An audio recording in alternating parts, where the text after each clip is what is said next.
যাকে ঘিরে আজকের এই জনসমাবেশ, ডাক্তার শফিকুর রহমান, উনি বাংলাদেশ জামাতে ইসলামের সংগ্রামী আমির।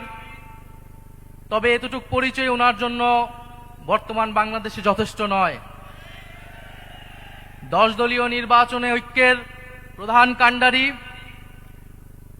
ফ্যাসিবাদ বিরোধী লড়াইয়ের অন্যতম বীর সেনাপতি, যিনি এই বাংলার মাটিতে দাঁড়িয়ে নির্যাতিত হয়েছেন, ফ্যাসিবাদের বিরুদ্ধে লড়াই করে গিয়েছেন, কারাবরণ করেছেন, মজলুম জননেতা হিসেবে আত্মপ্রকাশ করেছেন।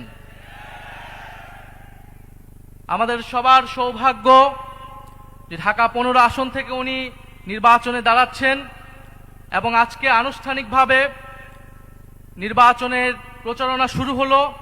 সারা বাংলাদেশে 10 দলীয় নির্বাচনী ঐক্য জোটের যারা প্রার্থী রয়েছে তাদের পক্ষে যেই জনজোয়ার নেমে এসেছে, 12ই ফেব্রুয়ারি সেটার ফল বাংলাদেশের জনগণ দেখতে পারবে ইনশাআল্লাহ।